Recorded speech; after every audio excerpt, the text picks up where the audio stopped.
lads, I'm not gonna lie. I recorded one of the episodes and completely forgot to mic it up, so there was no sound whatsoever. So that's why there's been a delay between the last video and this video.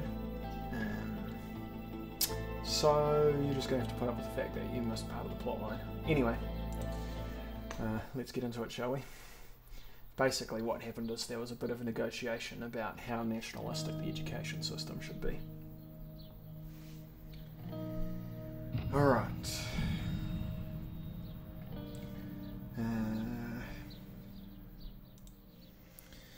Alright, let's see what issues we've got, eh? Read the report from Wholesword. Wholesword's posts connection to Young Swords. Chief of Police Carl Greiser reported that Young Swords sympathisers, as well as several old members of the terrorist organisation currently working for the newspaper Wholesword Post, investigations are underway.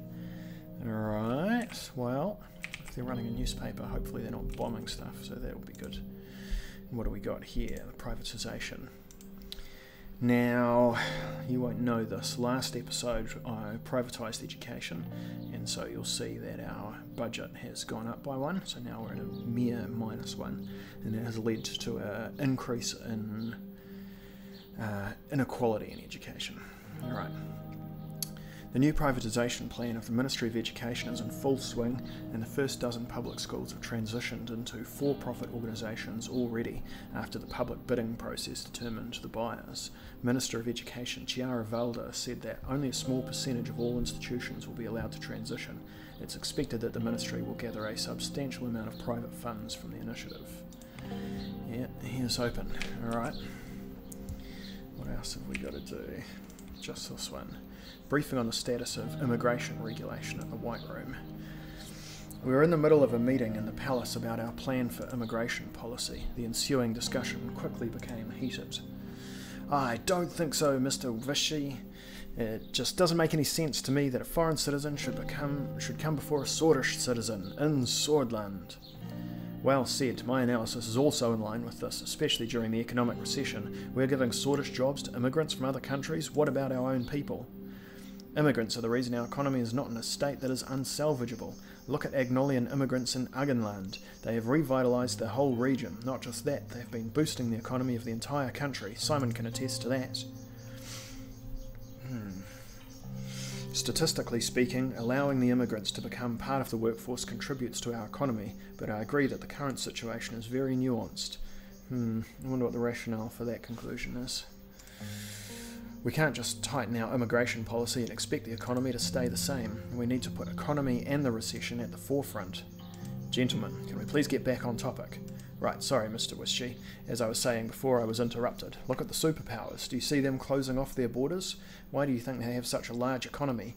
They're in their current state because they welcome immigration and use it to their advantage. What do you reckon, lads? You think that immigration is really going to give us that much of an advantage in the economy? Or nah?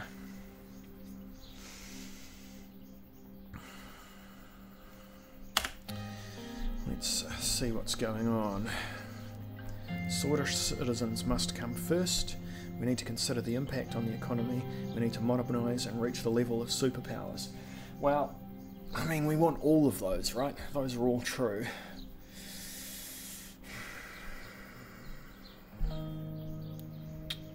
We need to modernise and reach the level of superpowers. Now, really, we just need to pull ourselves out of the recession first.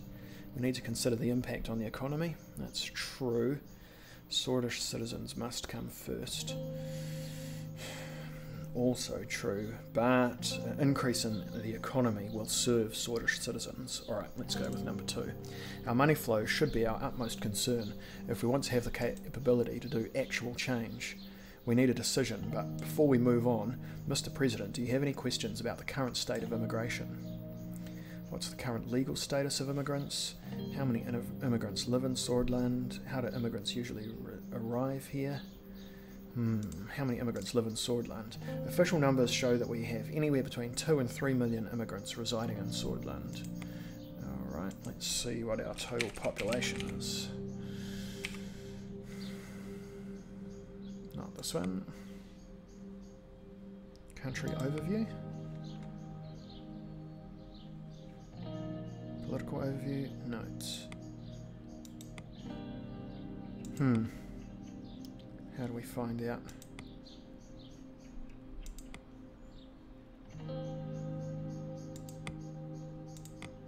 Unknown. Okay. That is a very substantial amount. The primary issue is the strife they cause between less fortunate Swedish citizens and themselves. Yeah, I can see how a certain amount of instability would pretty much neutralise the economic benefits straight away, right? Including them in the workforce would benefit everybody, including the unemployed citizen. More taxes means more services. Yeah, but wouldn't... Hold up. Restricting the immigration would mean there would be a shortage in supply of labour, therefore the value of labour would go up, and all of those jobs would just get filled by Swedish citizens instead, and the net result would be neutral for our tax inflow. Alright, how do immigrants usually arrive here? There are three major paths they choose. First one is the Agenland to Agnolia border, the second is the Bergia to Valen border, and the third is the Lauren coast. Agnolians are the largest group flowing past our light border, although recently political fugitives from Valgsland have also escaped via boats through the Grey Sea to land on our coast. Pardon me. The Vejeks, who are facing political prosecutions, tend to use the dangerous mountain passes at our border to Valen. Many of them also have Bludish blood. And what's the current legal status? Well, we didn't give them the, if you remember, we didn't give them the workers' rights. Currently, all accepted immigrants are given a work permit on arrival so that they can work and contribute to the economy of Swordland. There is currently no limit on the number of immigrants accepted, however we are able to sustain with the current numbers.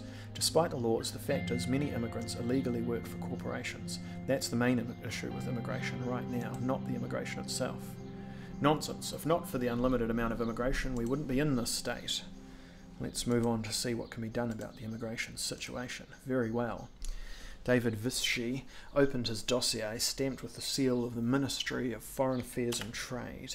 Before we make any decisions, I have to remind you, during the elections we promised to tighten immigration laws. Of course, as you know, I was, and I still am, against it. I agree with David, we can turn immigration to our advantage from a financial standpoint. Advantage? You should go over the amount of issues caused by immigrants. I can provide you with a report later. It would surprise you. We need to keep our promises and focus on our own citizens. That is what I think. David let out a long sigh. This is going nowhere. If we decide to tighten the immigration, what does that entail? What are the consequences of keeping immigration relaxed? I'm ready to make a decision. Alright, let's see what they think about tightening it. That's where I'm leaning at the moment. We would have to impose quotas and connected to that stricter border control, on top of allowing our economy to get a hit. Mr. Hole, there are more important things like the well-being of our citizens and our internal security. Agreed, Swedish citizens should take priority. And what are the consequences of keeping immigration relaxed? Besides from the continued prosperity of Swordland and following along our path to become a more modern and better country, not much. Our current system is good for our era. We also have the capacity. This allows us to continue protecting the investments from foreign countries, which in turn will keep our trade steady. We will be more trustable partners. Stability draws money. Stability? What stability? There are already issues in between our citizens and immigrants popping up all over because of this. In contrary, the only way we can achieve stability is through tightening the immigration. Swordland first. I'm ready to make a decision. Alright, well it sounds like my policy analysts basically have no unity whatsoever on this issue. And it's hard to know which ones of their concerns are actually valid or not. But one thing is constant, and that is the laws of supply and demand. So I think I'm going to take an immigrant restrictionist policy. The fact that we promised it as well in order to get elected, I mean, that weighs on my mind a little bit as well. We'll tighten the immigration laws. Well, I'll sign a decree soon, so be prepared to start working on it, Mr. Vishy. Yeah, I'm not convinced this is going to damage our economy, especially with the amount of ethnic unrest in our agricultural sector. could be a real problem if we continue bringing in brutish immigrants, and eventually the whole thing could go to hell. I mean, we've managed to stamp out one civil war. We don't want to instantly move on to starting another one. Alright, this has the chance to affect our trade negotiations with Agnolia negatively. They expect us to respect the flow of people. See, what I would have liked is to have had 3 separate options about which immigration flows to restrict and which ones not to.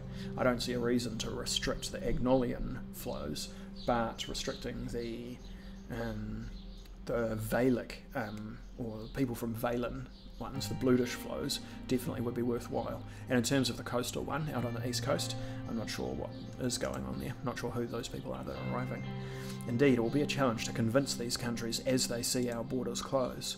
Well, it also means that there is a potential impact on our foreign policy when we come into negotiations with Agnolia. They might say to us, oh, you close the border, so therefore we're not going to go for a military alliance with us, which gets us out of having to make an excuse of not going into an alliance with them so that we don't get dragged into a war with a country with a strong navy. Not only that, we also have slighted Valen in the past, and if we go back on what we done in the 30s, it might affect our negotiations. I'm against isolationism. It's the wrong path. This is not about isolating Swordsland by protecting it. Oh, right, that's the other thing I was going to say. Strengthening all of the borders gives us some advantages. Communist infiltration will probably go down because we'll catch more of them at the border. And also it means that we're going to have more border police, so we're going to have more reconnaissance, more ISR, intelligence, surveillance and reconnaissance at the borders, which will hopefully give us more chance of, there's a loud moped, more chance of spotting manoeuvres if Rumburg starts moving like military assets around. We can't let internal policy be decided by foreigners. Swordsland always comes first. Decision has been made, let's look past it. This is not about isolating Swordsland, but protecting it. This will be isolating us in every way. The more we are connected to the world, the better. The world is going towards the age of globalization. This decision will make us stay behind. I'm not totally convinced by that. I agree that once our economy and technology are increased, then we do need to get invested in the whole globalization. But as things stand at the moment, because we're in essentially agricultural with a small amount of industrial, as far as I can tell, you know, moving into a globalized era at the, not to be a Marxist, but in terms of core and periphery, this would put us on the periphery rather than in the core. We want to get into the core first and then globalise, because that gives us the chance to economically exploit other countries as opposed to being economically exploited by them. Alright, anything else that needs to be said? Yeah, those all look like finishing ones. I'm looking forward to the upcoming trade talks. Peter and I have been actively visiting Stahlport and Raklevich to prepare it all. Fantastic, looking forward to that. I'll be coming along to talk with the Economy Minister, looking forward to the potential partnership. If we're finished, I need to head off and get the Ministry to work on the new policy. Same here, our border units need to be informed and prepared.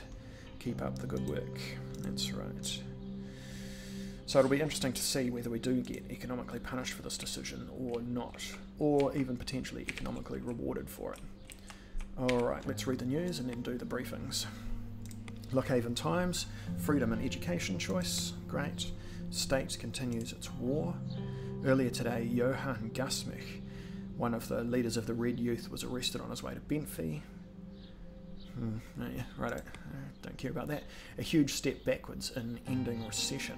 The isolationist policies of President Rain are burying us deeper into the mud that is called the recession, with the latest change towards tighter immigration. One of the main reasons behind Mr. Rain's election was to entrust him with the responsibility to end the recession. Yeah, we also, we promised to restrict immigration as well. The data is clear. A country that doesn't allow free access to the potential investors and skilled immigrants will lose the opportunities they bring. Knowingly, President Rain has decided to worsen Swordsland's economy even further. Trade works with trust, and an isolationist country can't bear trust from any other nations. No trust means no trade. It's that simple. What needs to happen for this basic fact to be understood by our president? Certainly, either his advisors are incompetent or he refuses to listen to them. Yeah, it's the second one. We are not sure which is worse. Right, well, I completely disagree with this. Trade is not about trust. Trade is about profit. Okay. Geopolitico. Swordland tightens up immigration. A series of latest policy changes enacted by President Rain to tighten the immigration has caused condemning responses from the international community, with the exception of Valen in the region. President of Agnolia has given a statement on television saying both Agnolian and the Swordish people will be the ones to suffer from this unfortunate decision. He has continued on by mentioning that the Argenland region of Swordland will lose a lot of Agnolian investment as a result. On the other hand, President of Valen, Victor Schmelak, has given a different kind of response, saying it's great to see our good neighbour Swordland to step up to its greatness once more. Well, mixed messages, but not particularly mixed, mostly negative. That's unfortunate. Alright, read the report from Suzerain. Protest for Bludish rights. A massive protest since the Swordish language bill has been raging in the city of Suzerain since yesterday morning. Local police are trying their best to disperse the crowd. So far the protests have been non-violent. Alright, so since our immigration restrictionist decision, hopefully this kind of thing will become less and less common. And what have we got here? Read the report from Benfi. Editor of Radical is suspected of helping terrorists. Well, hopefully gets arrested.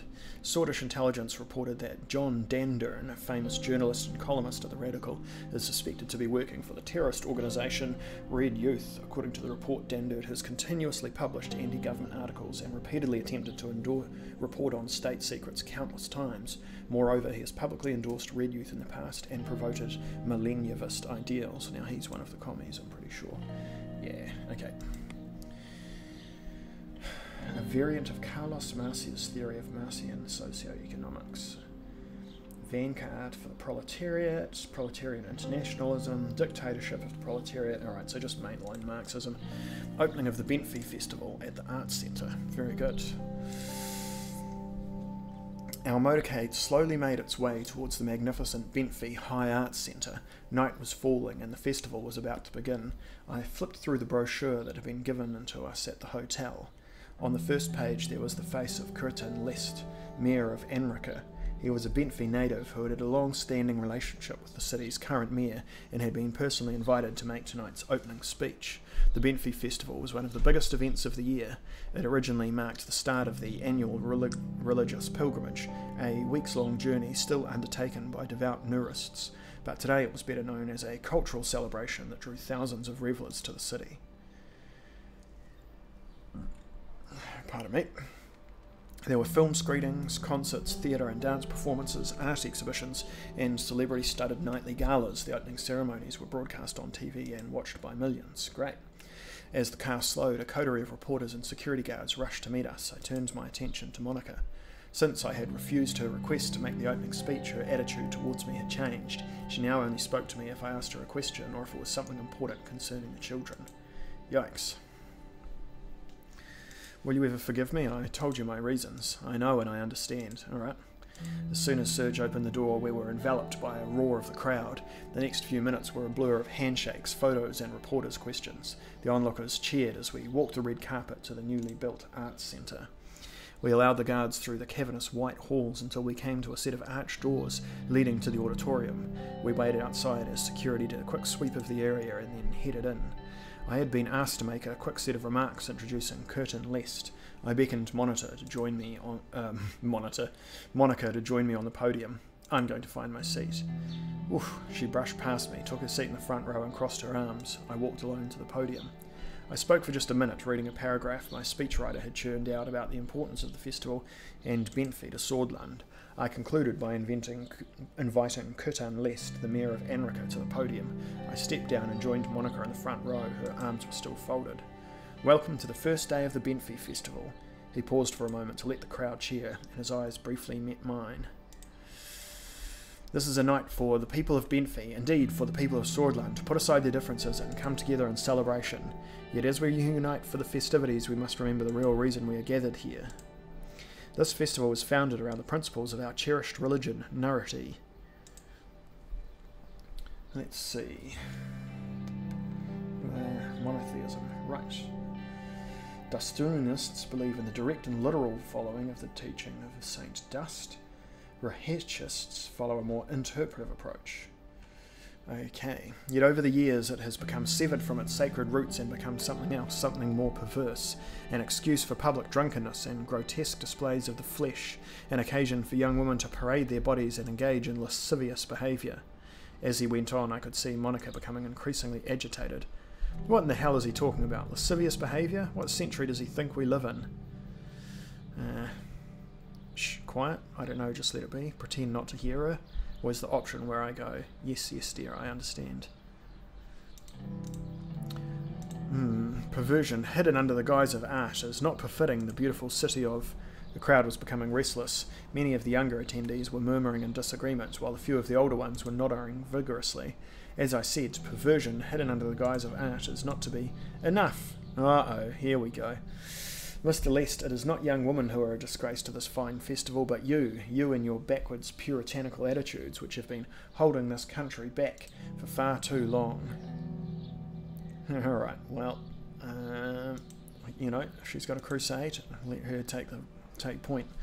Monica turned to face the audience, speaking loud enough to be heard without a microphone.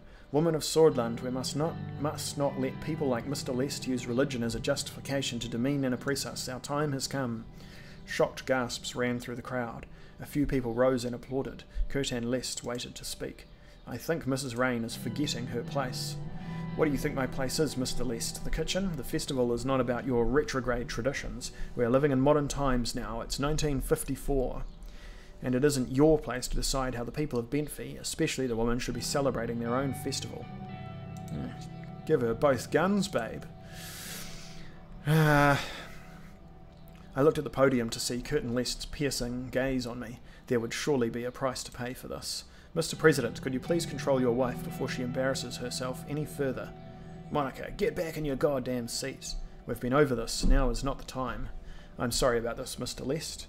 Please finish your speech. You know what, Curtin? My wife is absolutely right. Yeah, sure, why not? Monica looked at me, surprise registering on her face. Thank you, Anton. I've got to present a united front, obviously. But we will take up her concerns at a later time. Please finish your speech. Now please get your speech over with already. Your task was an opening speech, not a moral lecture. I will finish my speech, if you'll allow it, Mr. President. I wonder what the people of Benfey think about your sentiments. I turn and look to the crowd. Yeah, see? What a Democrat. What a democratic fellow I am. I turned around to look at the crowd. The people immediately started booing Curtin. Oh well, there you go. Benfey has all... Yep, he finished his speech. Blah, blah, blah, blah, blah. He's a bit extreme, but he is right. We owe everything to God. He sounds more like a priest than a politician. I praise God he's only allowed to speak for another 2 minutes. I do not like it when the two collide, yet the traditions that form the very fabric of our society are being tested. Even as I speak, he looked pointedly at Monica. We must stay true to our values so that Swordland can prevail, so that Benfey can prevail. With these at the forefront, I am convinced that Swordland will continue to be the greatest nation in the world, and I invite every single one of you to celebrate our roots and our traditions at this holy Benfey festival. I hereby declare the festival open. Praise God, praise Swordland, praise Benfey. A Morgnavis Cor. Victor and Sister. Most of the people in the hall finished the decades-old saying, including me. Monica's lips moved, but she didn't say the words out loud. He exited the stage as the band struck up the official festival anthem. I had no idea that this guy was such a firebrand, otherwise I might have taken a more moderate tone with Mrs. Prime Minister. I spent the rest of the evening alternately watching the festivals and conversing with local politicians. By the time we got back to the hotel, I was exhausted, but thanks to the festivities still raging outside and the sound of Monica tossing and turning beside me, I couldn't sleep at all. Bit of drama there, lads. Alright, what else have we got? Read the report from Vesord. Red Youth Hideout raided. Good. What do we got here? Protests and looting. Who by? Protests and occasional looting continues in the region of Nargis. The police report that the violence has been minimised and the situation is mostly under control outside the big cities. Estord Police Force reported that several militants have been hiding among the protesters and are being watched closely. What faction of militants? Oh, ignore this fella behind me, by the way, he's just a meat shield. Alright. Gang violence reduced. Good. What have we got here? Report from Suzerain. Reports from our border and the Vezek city Vernon show that there are about 1,000 people running away from Vezek military forces toward the Sordish border. I'm going to have to make a decision about that at some point. Alright. A report from Dyer. The Workers' Party of Bludia spokesperson Ejal has condemned the decision to sign the Religious Harmony Bill and organised a huge rally in the city of Dyer to protest the newly signed law. Local police report they are watching the situation closely, and so far no attempts to incite violence have occurred. Okay, that's fine. Don't have a problem with that. Protest peacefully all you want. Downtime at home. Oh, that sounds a bit dull. Alright, I'm going to wrap it up there. Just a quick one today, lads. I'm still a little disappointed about effing up the previous attempt. Alright, I'll see you later. Another thing, I'll upload an extremely accelerated version of the last one, so if you follow the game closely and you're actually interested in the decisions that I made, you can just pause them and see the bits that you want to do. Down in the description I'll put a poll, so I'm interested in how you feel about the camera.